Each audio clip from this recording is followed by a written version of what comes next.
Students, मेरे YouTube channel BEd classes bachelor of education में आपका हार्दिक स्वागत है, अभिनंदन है। स्टूडेंट्स, प्रीवियस वीडियो में हमने देखा था Thorndike experiment, Thorndike primary laws. आज मैं आपके लिए लेकर आई हूँ BEd second sem first unit से थॉर्नडाइक सेकेंडरी लॉस। आइए हम देखते हैं थॉर्नडाइक के secondary laws. Thorndike gave the following secondary laws also, जिसे हम उपनियम, गौण नियम या द्वितीयक नियम के नाम से भी जानते हैं। देखते हैं थॉर्नडाइक के सेकेंडरी लॉस में पहला लॉ है लॉ ऑफ प्राइमेसी, जिसे हिंदी में प्राथमिकता का नियम कहा जाता है। Learning that takes place in the beginning is the best and lasting. Usually we say first impression is the last impression.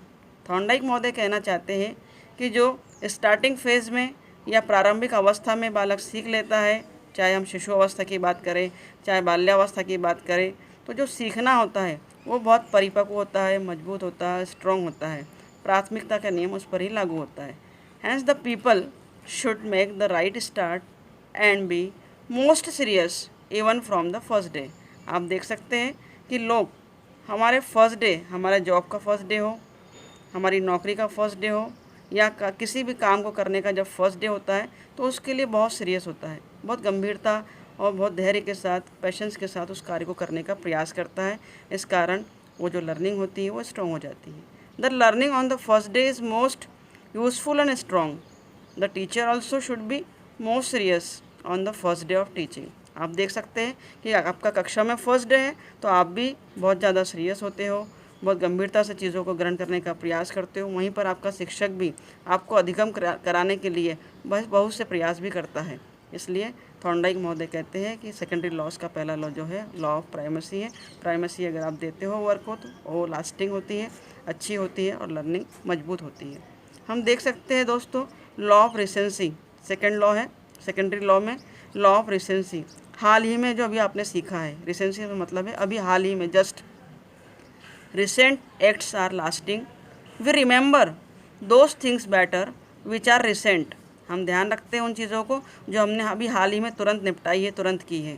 Hence a pupil should revise his entire course just before the examination. Without revision, he is apt to forget even the best assimilation matter.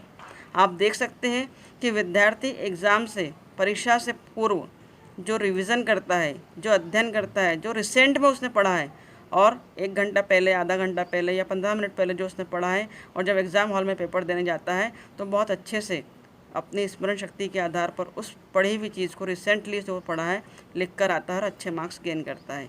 The revision just before the examination helps him. उसे वो revision और recency पूरी तरह मदद करती है, help करती है।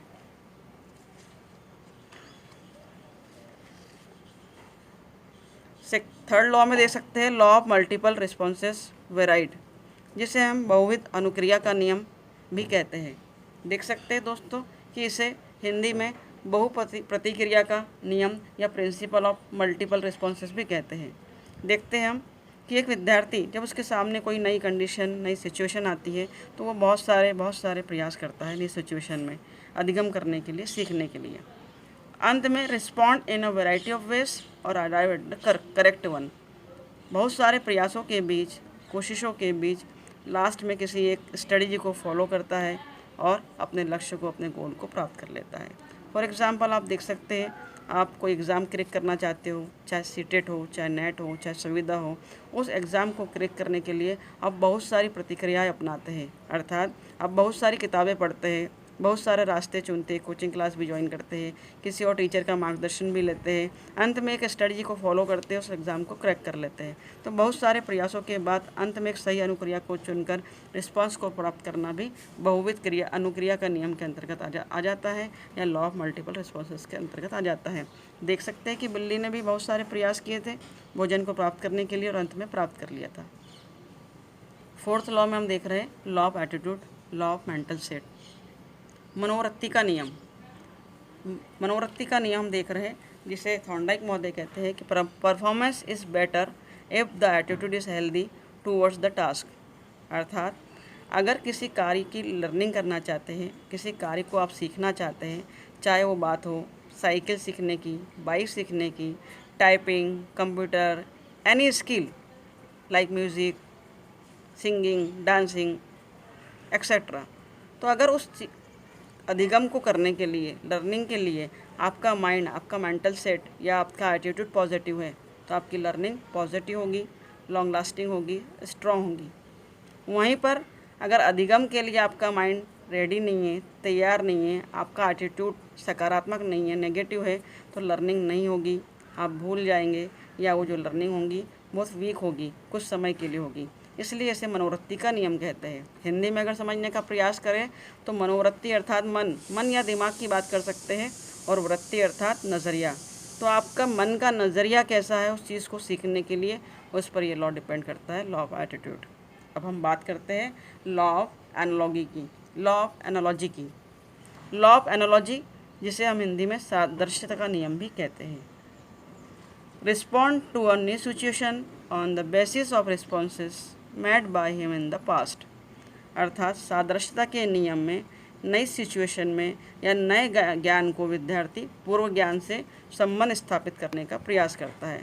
The organism makes responses by comparison और analogy and assimilation when learner finds the similarities and dissimilarities in the lesson with daily experiences, he earns better, he correlate previous knowledge। देख सकते हैं कि कोरिलेशन प्रीवियस नॉलेज से बहुत ज़्यादा important है analogy नियम में, सादृश्यता नियम में।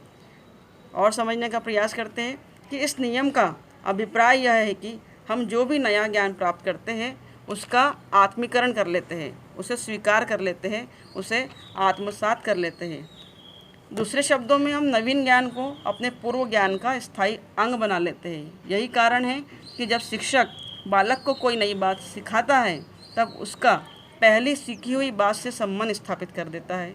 उदाहरण के लिए यदि कोई बालक साइकिल चलाना सीख जाता है और बाद में बाइक भी सीखता है तो उसे कोरिलेट कर लेता है, जिससे एसआर बॉन्ड मजबूत हो जाता है कि उसने बैलेंस कैसे स्थापित किया था साइकिल में, हैंडल कैसे मूवमेंट किया था, ब्रेक कैसे लगाते हैं, बाइक के साथ संबंध स्थापित कर उसके लिए बाइक सीखना भी सरल हो जाता है। इसीलिए इसे हम सादृश्यता का नियम भी कहते हैं। नेक्स्ट लॉ में हम देख सकते हैं students, law of association shifting, साहचारी परिवर्तन का नियम। Any response which is possible can be linked with any situation to which he is sensitive. वो किसी भी सिचुएशन में जब सेंसिटिव है, संवेदनशील है, तो वो प्रीवियस स्थिति से उसको लिंक करने का प्रयास करता है। परंतु थोड़ा सा डिफरेंस है दोनों नियमों में। हम शिफ्टिंग की बात करें या फिर एनालॉजी की बात करें तो देखते हैं आगे। He respond more quickly between two stimulus and make a strong bond between stimulus and response. यहाँ जो इंपॉर्टेंट बात है दोस्तों वो कही गई है टू स्टिमुलस, अर्थात दो उद्दीपक के बीच संबंध स्थापित करने का प्रयास करता है और फिर सीखता है। तो साहचारी परिवर्तन का नियम क्या है एक बार और देख लेते हैं। लॉ ऑफ एसोसिएटिव शिफ्टिंग, जिसे इस नियम का अभिप्राय पहले कभी की गई क्रिया को उसी के समान दूसरी परिस्थिति में उसी प्रकार करने से है। इसमें क्रिया का स्वरूप तो वही रहता है, क्या बात कर रहे हैं हम, वर्क, क्रिया का जो स्वरूप है वो वही रहता है, फॉर्म जो है वही रहता है, पर परिस्थिति में परिवर्तन हो जाता है। मतलब सीखने के लिए जिस अनुक्रिया को आप कर रहे हैं, जहाँ स्टिमुलस है, आपको सीखने का उद्देश्य वही रहता है, परंतु परिस्थिति परिवर्तित हो जाती है। देखिए और अच्छे से समझने का प्रयास कर रहे हैं। इसमें उद्दीपक व अनुक्रिया को महत्व दिया जाता है। इसके अनुसार जब तक व्यक्ति को अपने द्वारा निर्धारित उद्दीपक, जिसे हम लक्ष्य कह सकते हैं, प्राप्त नहीं होता, तब तक वह अनुक्रिया करता जाता है, जिसे हम इस प्रकार भी कह सकते हैं, जैसे ही व्यक्ति को उद्दीपक प्राप्त हो जाता है तो वह अनुक्रिया करना बंद कर देता है। जैसे कि आपको अगर जॉब मिल जाएगा तो आप पढ़ना बंद कर देंगे, अनुक्रिया करना बंद कर देंगे। और अन्य उदाहरण से समझने का प्रयास करते हैं कि कैसे दो उद्दीपक में संबंध स्थापित होता है। एक बालक है, एक माँ है, उसका बालक मर जाता है, नहीं इस दुनिया में, तो यदि माँ का बच्चा मर जाता है तो वो उसकी वस्तुओं को उसी प्रकार सीने से लगाती है जिस प्रकार वह बच्चे को लगाती थी। प्रेमिका की अनुपस्थिति में प्रेमी उसके चित्र से उसी प्रकार बातें करता है जिस प्रकार वह उससे करता था। आप देख सकते हैं कि प्रेमिका नहीं है लेकिन चित्र है, दो उद्दीपक की बात कर रहा है, उसी प्रकार बात कर रहा है जैसे वो प्रेमिका से करता है। या बालक की वस्तु को उसी प्रकार माँ गले लगाती भावुक होकर जैसे बालक को लगाती थी। ये है एसोसिएशन शिफ्टिंग की बात कर रहे हैं हम, कि कैसे वो निभाता है। यह हम देख सकते हैं कि थॉर्नडाइक महोदय ने एक बिल्ली को अपने दोनों पैरों पर खड़ा करने के लिए मछली का टुकड़ा दिखाया, लालच दिया, उसे स्टिमुलस दिया ताकि वो काम कर पाए। तो वो बार बार पैरों पर खड़ी होने लगी मछली के टुकड़े तक पहुंचने के लिए। थॉर्नडाइक महोदय मछली का टुकड़ा दिखाते थे, स्टैंड अप बोलते थे, बिल्ली का बच्चा खड़ा होने का प्रयास करता था और धीरे धीरे वो खड़ा होना सीख जाता है। अंत में ऐसा होता है कि थॉर्नडाइक महोदय मछली का टुकड़ा नहीं दिखाते हैं, उसे साइड में रख देते हैं और बिल्ली को केवल स्टैंड अप बोलते हैं। तो बिल्ली स्टैंड अप की ध्वनि सुनकर भी खड़ा होना सीख जाती है, अर्थात दोनों उद्दीपकों में साहचर्य स्थापित हो जाता है। तो एक उद्दीपक के प्रति जो अनुक्रिया होती है वो दूसरे उद्दीपक के प्रति भी होने लगती है। यही साहचर्य का नियम कहलाता है। अब हम देख रहे हैं लॉ ऑफ पार्शियल एक्टिविटी, जिसे आंशिक क्रिया का नियम या अंश से पूर्ण की ओर का नियम भी कहा जाता है। इसे हम विश्लेषण विधि पर आधारित या विश्लेषण नियम भी कहते हैं। विश्लेषण विधि पर आधारित इसलिए देखते हैं, this law states that teaching should be done in parts. It is more effective in the case of children's education. छोटी सी बात है कि टीचिंग बहुत इफ़ेक्टिव होगी, आपकी इम्प्रेसिव होगी अगर आप उसको टुकड़ों में बांटकर पढ़ाते हैं। देखिए हम क्या कर रहे हैं थॉर्नडाइक लॉस में, यही कर रहे हैं। थॉर्नडाइक थ्योरी में हमने पहले थॉर्नडाइक एक्सपेरिमेंट देखा, एसआर थ्योरी देखी, कैसे उसने एक्सपेरिमेंट किया। फिर हम लॉस में प्राइमरी लॉस देख रहे हैं और हम सेकेंडरी लॉस देख रहे हैं। टुकड़ों में विभाजन करके हम पढ़ा रहे हैं, समझ रहे हैं, तो आपकी समझ में ईजीली आ रहा है। उसी प्रकार सिलेबस को भी टुकड़ों में बांटा गया, यूनिट्स में बांटा गया, यूनिट्स के बाद टॉपिक्स में बांटा गया। उसी प्रकार हम ग्रामर की बात करते हैं। ग्रामर में अगर हम टेंसेस पढ़ रहे हैं तो 12 टेंस एक साथ नहीं पढ़ लेते हैं। प्रेजेंट टेंस की बात करते हैं, प्रेजेंट टेंस में भी पहले फार्मूलाज देखते हैं, उसे टुकड़ों में डिवाइड करते पढ़ते हैं। इस नियम का अनुसरण करके हम जिस कार्य को करना चाहते हैं उसे छोटे छोटे अंगों या भागों में विभाजित कर लेते हैं। इस प्रकार का विभाजन कार्य को सरल और सुविधाजनक बना देता है। हम उन छोटे छोटे अंगों को शीघ्रता और सुगमता से करके संपूर्ण कार्य को पूरा करते हैं।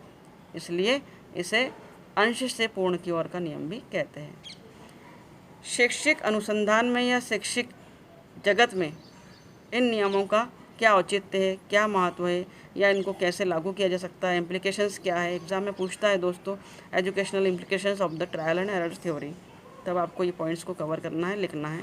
शॉर्टली हम इनको ले रहे हैं जल्दी जल्दी कि इंपॉर्टेंस ऑफ मोटिवेशन। तो इस नियम का जो अभी तक हमने पढ़े, प्राइमरी लॉस की बात करें या एक्सपेरिमेंट की बात करें या सेकेंडरी लॉस की बात करें, तो वो बेस्ड था प्रेरणा का महत्व इसमें दिया गया है। इंपॉर्टेंस ऑफ मोटिवेशन कि हमेशा कुछ ना कुछ मोटिवेशन के रूप में, रिइंफोर्समेंट के रूप में, लक्ष्य के रूप में सामने रखा होता है कार्य, जिसे करने के लिए वो बाध्य होता है। फ्रॉम सिंपल टू डिफ़िकल्ट, सरल से कठिन की ओर नियम लागू होता है। इसमें हम पहले टुकड़ों में विभाजित करते हैं कार्य को, फिर सीखते हैं, इसलिए सरल से कठिन की ओर।